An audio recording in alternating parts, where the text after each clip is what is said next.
Je m'appelle Élise Moreau, j'ai 16 ans, et le 12 avril dernier, je suis morte. C'était un mardi banal. J'étais dans ma chambre, les écouteurs dans les oreilles, à réviser vaguement mon contrôle de chimie pour le lendemain. Mon plus gros problème du jour, c'était de convaincre ma mère de me laisser aller au concert de Louane, samedi soir. Rien d'extraordinaire. Une fille normale, des rêves normaux.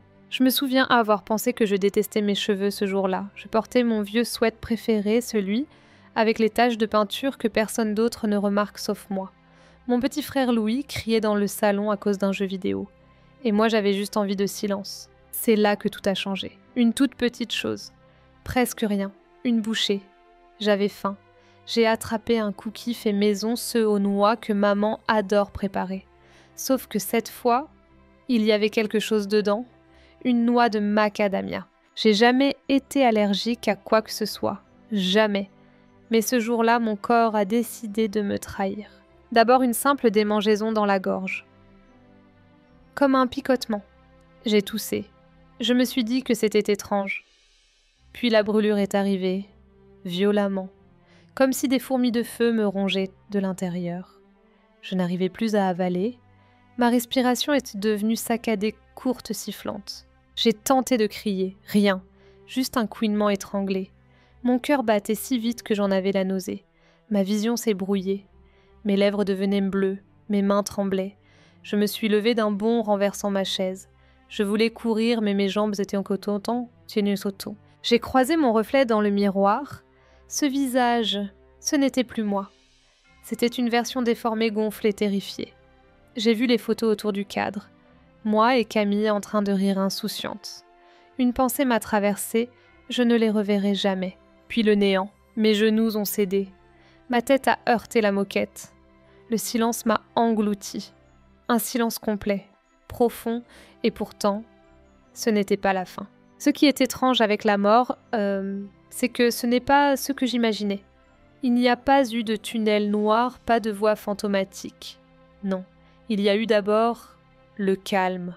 Un calme absolu, inhumain. Comme si tout le bruit du monde avait été mis en sourdine. Pas de douleur, pas de souffle, pas même une pensée, juste une présence. Et puis une sensation si étrange que je ne saurais jamais vraiment la décrire. J'étais là mais pas là. Présente sans corps, je flottais, littéralement. Il n'y a pas d'autre mot, je me suis vue. Mon corps allongé sur le sol inerte, les bras repliés bizarrement. Mon téléphone vibrait toujours à côté de ma tête. Mon sweat tordu révélait un coin de ventre. J'avais l'air brisé, comme une poupée abandonnée. Et pourtant, en me regardant, je ne ressentais pas la peur. Ni la panique, juste une tendresse lointaine. J'étais désolée pour elle, pour moi, mais je n'étais plus elle. Je me suis élevée doucement, comme portée par quelque chose d'invisible. Je suis passée à travers le plafond de ma chambre sans effort. Juste glissée. Dans le grenier, j'ai aperçu les vieux cartons, les guirlandes de Noël, emmêler la poussière suspendue dans la lumière. J'ai continué à monter, à travers les tuiles, à travers les nuages, et d'un coup tout a changé. La ville a rétréci, les toits sont devenus des points. J'ai vu le quartier, le parc, où j'ai appris à faire du vélo, le kiosque à musique, la boulangerie de Madame Perrin. Tout était là, et pourtant si petit, si fragile. Je voyais dans toutes les directions à la fois, comme si mes yeux n'avaient plus de limites, comme si je pouvais sentir les choses au lieu de simplement les regarder. Et puis je l'ai vue, la lumière, d'abord minuscule comme une étoile isolée dans un ciel d'encre. Puis elle a grandi, lentement, inévitablement. Elle ne faisait pas mal aux yeux, ce n'était pas une lumière qui brûle, c'était une lumière qui embrasse, qui berce. Elle avait une chaleur, une vibration.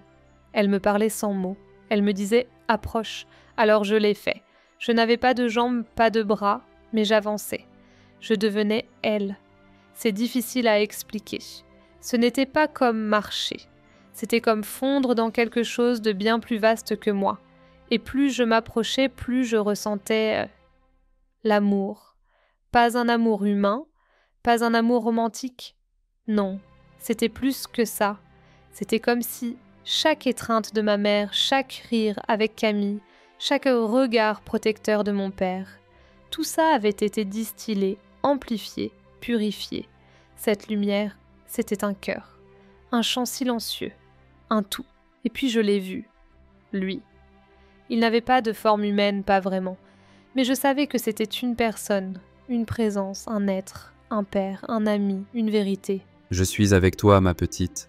Tu ne crains rien, tu es à ta place. Sa voix, ce n'était pas une voix, c'était une sensation, comme un murmure au fond de mon âme. Il ne m'a pas demandé qui j'étais, il le savait déjà. Il connaissait mes peurs, mes joies, mes blessures, mes bêtises. Tout. Et pourtant, il ne me jugeait pas une seconde. J'ai vu ma vie, d'un seul coup, pas comme un film mais comme une sensation. J'ai ressenti la honte de mes mensonges, la colère injuste envers Louis, les larmes versées en cachette. J'ai cru que j'allais être écrasée par cette vérité. Mais non. Je t'ai aimé dans chacun de ces instants. Rien de ce que tu as fait ne m'a fait reculer. Mon amour ne change pas. Et là, tout a changé en moi. Je n'étais pas juste Élise, la lycéenne de Lyon. J'étais une étincelle, une âme, une vérité nue. J'ai compris que mon corps n'était qu'un véhicule, une voiture fatiguée, et que moi, l'essence, le conducteur, je vivais toujours. Ce corps n'était qu'un habit. Tu l'as laissé derrière. Mais toi, tu restes. J'ai voulu pleurer, mais il n'y avait plus de larmes. Juste une paix, une chaleur, une certitude. J'étais à la maison. Pas la maison avec des murs et un toit. Pas l'appartement que j'occupais depuis mes 5 ans. Non, une maison bien plus ancienne.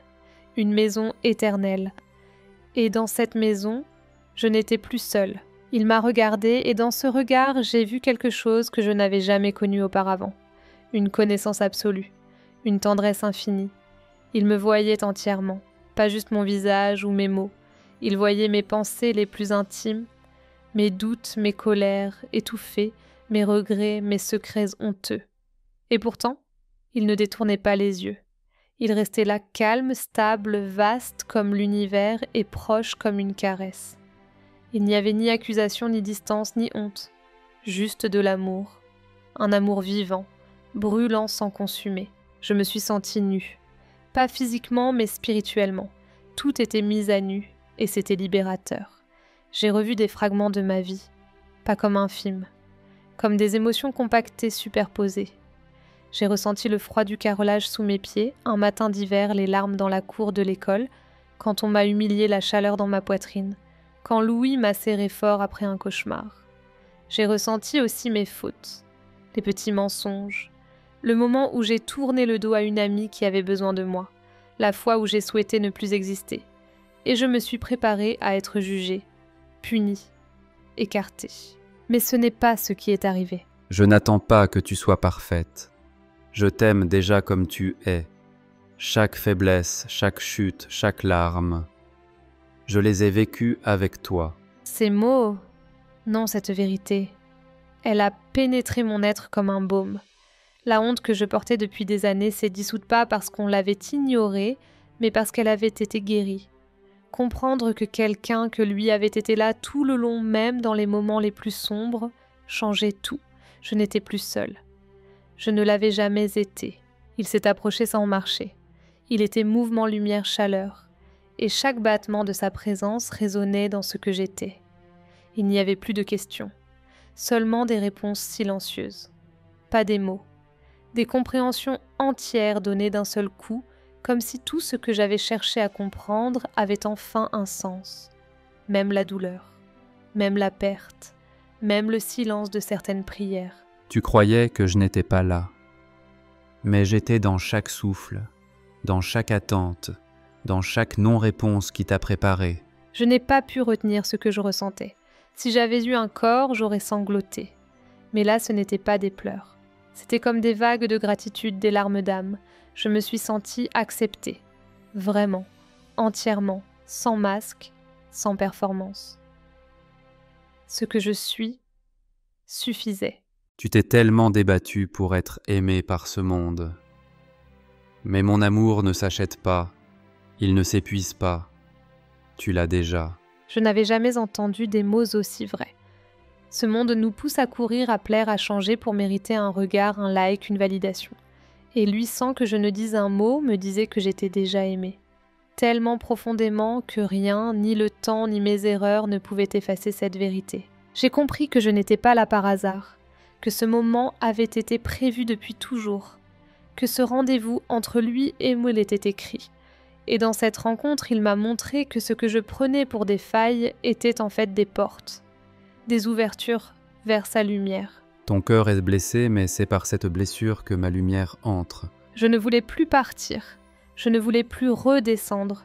Ici tout était paix, joie pure, vérité sans peur. Mais il n'avait pas fini de me montrer ce que je devais voir. Ce n'était que le début. Et même si je ne le savais pas encore, il allait m'emmener là où le voile entre lumière et ombre devient le plus fin, là où le combat fait rage, là où l'amour est le plus nécessaire. Il a levé la main, pas pour me toucher, mais pour ouvrir quelque chose, comme un rideau que je ne voyais pas encore. La lumière autour de nous a changé. Elle est devenue plus dense, plus intense, et en un instant, je n'étais plus seulement là avec lui. J'étais ailleurs. Spectatrice d'un monde que je croyais connaître, mais que je n'avais jamais vu vraiment. Devant moi, des scènes ont défilé. Des concerts gigantesques, des stades pleins à craquer, des cris de fans, des flashs, des corps qui bougent sur scène. Des artistes que je reconnaissais immédiatement. Des visages que j'avais vus sur mes écrans des centaines de fois. Des voix que j'avais chantées, des vidéos que j'avais partagées. C'était le rêve, n'est-ce pas, la réussite, la célébrité, le sommet. Mais ce que Jésus m'a permis de ressentir, c'était l'envers, l'intérieur. Derrière les sourires éclatants, il y avait le vide. Un vide si profond que j'en ai eu le souffle coupé. Une peur permanente d'être oubliée, de ne plus briller, de ne plus être acclamée. J'ai senti leur angoisse, leur solitude écrasante, leur besoin désespéré d'exister aux yeux des autres, quitte à se perdre eux-mêmes. Ils ont été créés pour inspirer, pour élever, pour guérir par leur talent, mais on leur a dit que ce n'était pas assez. Alors ils ont vendu ce qu'ils avaient de plus précieux. L'image a changé. J'ai vu une jeune chanteuse, nouvelle, brillante, pleine d'espoir. Elle était assise à une grande table. En face d'elle, des hommes bien habillés, calmes, souriants. Mais leurs yeux, vides, froids. Ils lui ont tendu un contrat. Sur le papier des promesses succès, tournée reconnaissance mondiale. Elle a signé, et j'ai vu à l'instant précis un souffle de lumière quitter son cœur. Une fumée claire fine presque invisible. Et à sa place, un fil noir s'est accroché à elle, reliant son âme à ces hommes. Ce n'était pas un simple contrat. Ils les appellent ça des accords, mais ce sont des liens, des chaînes invisibles. Chaque fois qu'ils cèdent leur vérité pour une illusion, ils perdent une part de leur lumière. J'ai compris que ces artistes devenaient des marionnettes. Ils n'écrivaient plus pour Einschläme. Ils chantaient ce qu'on leur disait de chanter. Des paroles vides, sombres, destructrices. J'ai vu les changements dans leurs yeux, l'éclat disparaître. Leur musique, autrefois porteuse d'espoir, devenait froide, cynique, vide de sens. Et nous écoutions, nous chantions avec eux, sans savoir que petit à petit leur vide entrait en nous. J'ai vu des influenceurs, des créateurs de contenu être payés pour créer le manque. Ils mettaient en scène une vie parfaite, un bonheur inatteignable, une richesse fabriquée. Et chaque like, chaque vue était une goutte de poison lentement injectée dans nos esprits. Ils nous faisaient croire que nous n'étions jamais assez. Pas assez beaux, pas assez riches, pas assez suivis. Ce n'est pas la beauté qui blesse, c'est la comparaison. Et leur mission n'est plus de partager, mais de dominer. J'ai vu des enfants de 12 ans pleurer parce qu'ils n'avaient pas le bon téléphone, les bonnes chaussures. J'ai vu des jeunes se détester à cause d'un filtre. J'ai vu des ados s'automutiler parce qu'ils croyaient ne jamais pouvoir être à la hauteur.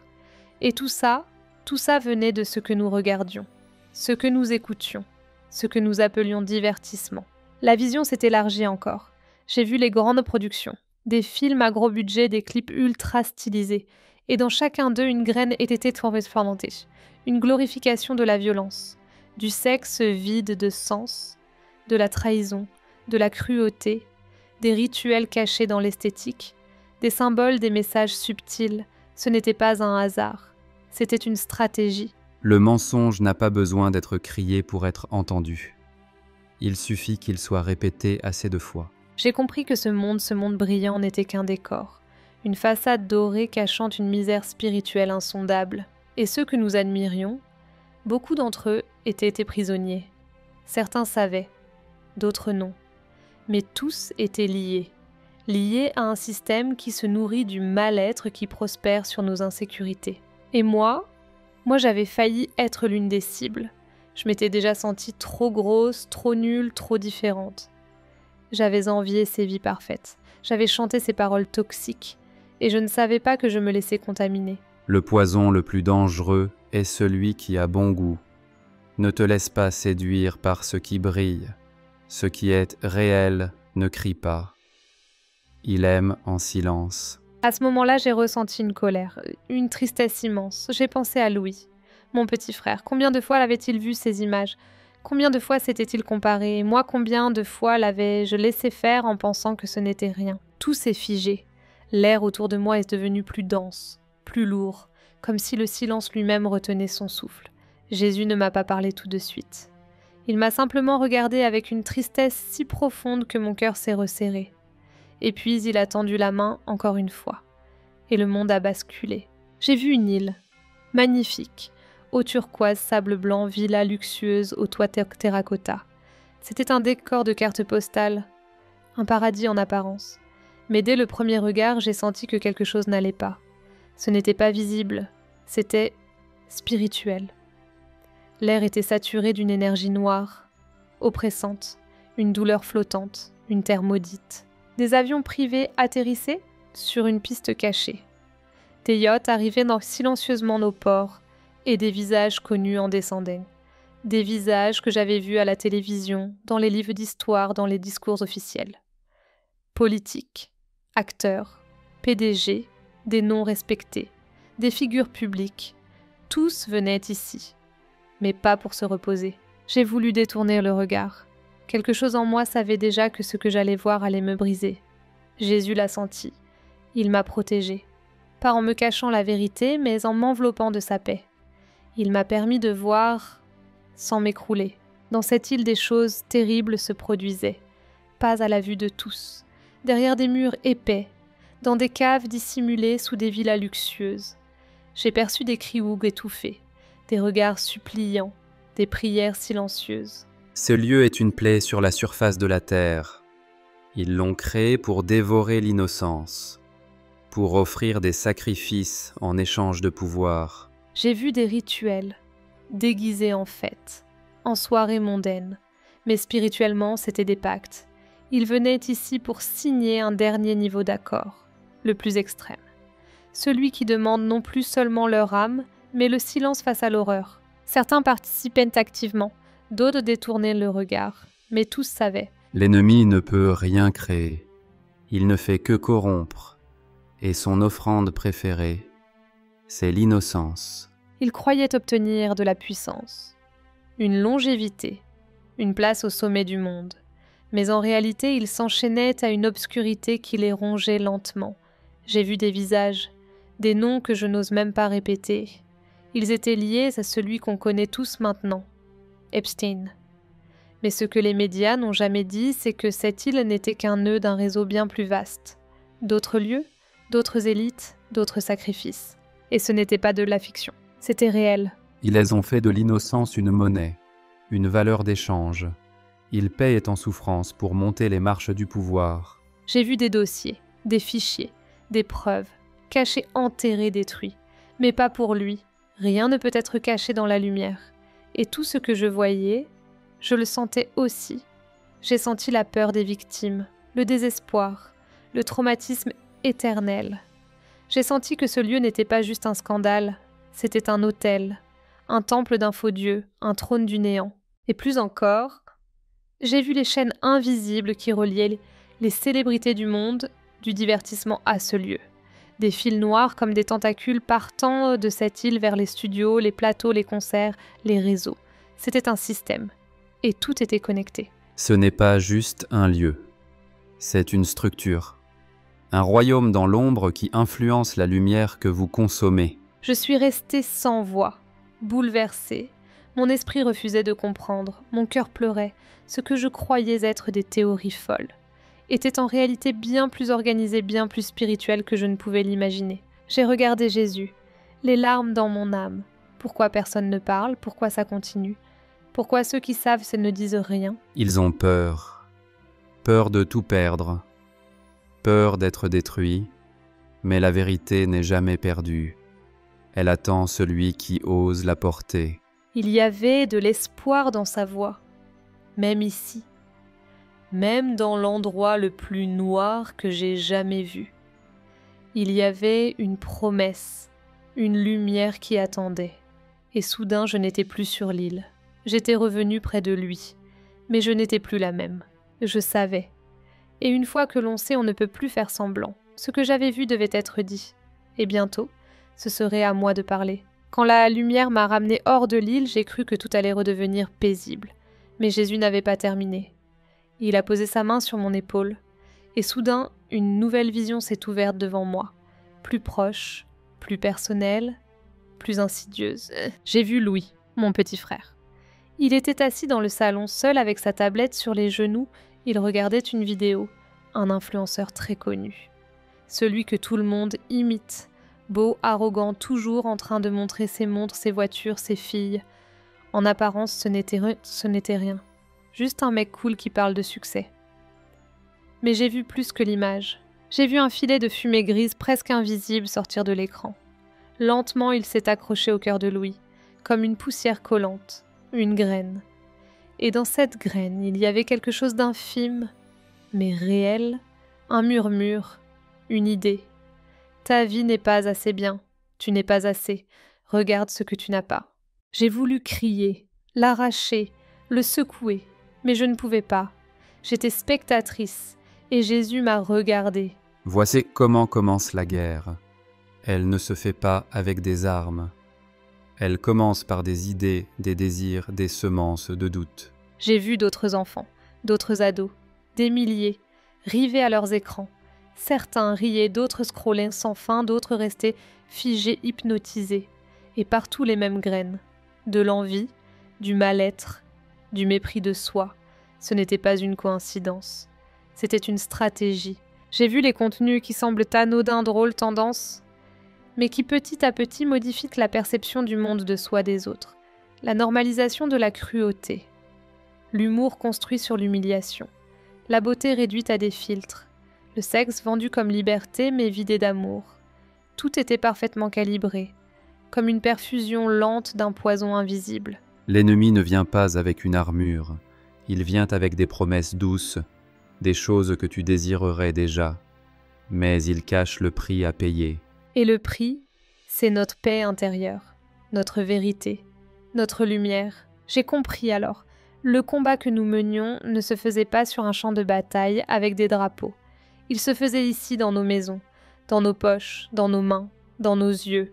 Chaque vidéo, chaque chanson, chaque message, tout ce que nous consommons façonne ce que nous devenons. Et le plus effrayant, c'est qu'on ne s'en rend même plus compte. On appelle ça divertissement tendance culture pop.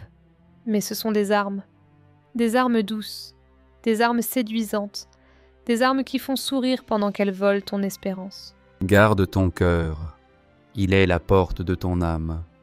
Ce que tu regardes, ce que tu écoutes, ce que tu admets en toi, façonne ton destin. J'ai senti le poids de ces mots, comme une alarme silencieuse.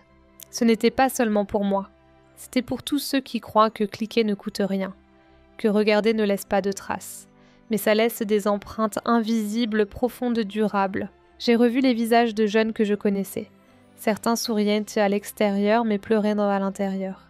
Et j'ai compris que beaucoup étaient déjà prisonniers, liés à des modèles destructeurs, et que personne ne leur avait jamais dit qu'ils pouvaient choisir autre chose. Le mal fait du bruit. La lumière, elle chuchote. Tu dois apprendre à l'écouter. Puis il m'a montré quelque chose d'encore plus beau. Des cœurs qui résistaient, des jeunes qui priaient en secret, des filles qui éteignaient leur téléphone pour lire, des garçons qui encourageaient, au lieu de rabaisser. Ce n'étaient pas des héros aux millions d'abonnés. C'étaient des lumières discrètes, mais puissantes. Et j'ai compris. Le monde ne sera pas changé par un gouvernement ou une révolution. Il sera changé par un choix, un cœur à la fois. La vérité n'a pas besoin de popularité. Elle a besoin de courage et de toi. Alors j'ai dit oui, intérieurement. J'ai dit montre-moi, enseigne-moi, envoie-moi. Et dans ce oui, il y avait ma mission, mon appel, ma lumière. Et toi qui m'écoutes, tu fais partie de ce combat aussi. Même si tu ne le savais pas encore, je croyais être prête. Prête à tout voir, à tout entendre, à tout comprendre. Et pourtant je n'étais pas prête à ce qu'il m'a dit ensuite. Ton temps ici n'est pas terminé. Tu dois retourner. Ces mots m'ont frappée comme une vague glacée. Non, non, je ne voulais pas. Pas après tout ça. Pas après avoir goûté à cette paix, à cette lumière, à cet amour qui dépasse tout ce que j'avais jamais connu. Comment pourrais-je revenir là-bas dans ce monde bruyant, sale, dur ? Comment pourrais-je respirer à nouveau l'air lourd de la terre après avoir volé dans la lumière ? J'ai regardé Jésus avec tout ce que j'avais. Chaque fibre de mon âme criait « S'il te plaît, ne me renvoie pas ». Mais il a posé sa main sur mon cœur. Et tout s'est apaisé. Je ne te renvoie pas pour te punir. Je te renvoie pour aimer, pour guider, pour réveiller ceux qui dorment encore. Je voyais son regard plein d'une tristesse douce. Il savait que le retour serait difficile. Il savait que je pleurerais, que je serais rejetée, moquée. Mais il savait aussi que j'étais capable, que j'étais choisie, pas pour être parfaite, mais pour être vraie. Tu ne retiendras pas tout ce que tu as vu, mais tu te souviendras de ce qui compte. La vérité, l'amour, la lumière. C'est assez. Je pensais à Louis, à ses yeux fatigués, à maman, à papa, à leurs rires, leurs inquiétudes, leur amour, et une chaleur m'a traversée. Je savais pourquoi je devais revenir. Pas pour moi, mais pour eux, pour vous. Tu seras ma voix, tu diras ce qui doit être dit. Même si personne n'écoute, même si tu trembles, tu ne seras jamais seul. Je me suis sentie soulevée, arrachée à cette lumière si douce. Mon cœur voulait rester. Mais mon âme avait compris. Alors j'ai murmuré « D'accord, je reviendrai, si tu restes avec moi. » Et il a souri, le sourire de l'éternité. Puis tout s'est effondré. Comme une chute libre à travers les étoiles, ma conscience s'est écrasée dans un froid brutal. J'ai senti mon corps, mon poids, mon souffle arraché à mes poumons. Une douleur insupportable. Des cris, des lumières, des électrochocs. Un tube dans ma gorge. Et cette phrase criée quelque part, on a un rythme, elle revient. Je n'étais plus dans la lumière, j'étais dans une ambulance. Tout était trop fort, trop violent, trop réel. Mon cœur battait comme un tambour fracassé. Mes yeux s'ouvraient à peine. J'ai vu un visage au-dessus du mien. Une femme, les yeux humides. « Tu es en sécurité, ma chérie, tu reviens avec nous. » Mais je ne voulais pas. Pas encore. J'avais mal partout, pas juste dans le corps, dans l'âme, parce que je venais de quitter le ciel. Et personne ici ne le savait. À l'hôpital, les médecins n'en revenaient pas. J'étais restée en arrêt cardiaque pendant 8 minutes. Ils ne comprenaient pas comment je pouvais être consciente lucide, sans séquelles. Ils parlaient de miracle, mais moi, je savais. Ce n'était pas un miracle médical, c'était un rappel. Quand j'ai pu parler, j'ai dit 3 mots. 3 mots qui résumaient tout ce que j'avais vu. La lumière existe. Et depuis ce jour, tout a changé. Je ne vois plus les gens comme avant. Je ressens leurs douleurs cachées, leurs prières étouffées, leur cœur fatigué. Je sais que ce monde est un champ de bataille invisible, et je sais que chacun de nous porte une lampe. Il suffit de l'allumer. Et si tu entends ma voix maintenant, si cette histoire est arrivée jusqu'à toi, ce n'est pas un hasard. Tu es appelé toi aussi à voir plus loin que les apparences, à écouter plus profond que le bruit, à aimer plus fort que la peur. Si cette histoire a résonné en toi, ce n'est pas un hasard. Tu viens d'entendre un rappel, un cri doux venu de l'autre côté, un appel à ouvrir les yeux, à garder ton cœur, à choisir la lumière dans un monde qui vend l'ombre comme un rêve. Tu n'as pas à être parfait, tu dois juste rester vrai. Et si comme moi tu crois que la vérité doit être entendue, alors abonne-toi à cette chaîne. Laisse un commentaire. Partage cette vidéo. Pas pour les vues, mais pour semer une graine là où quelqu'un quelque part a besoin de se souvenir que la lumière existe. Ensemble rallumons ce que le monde essaie d'éteindre.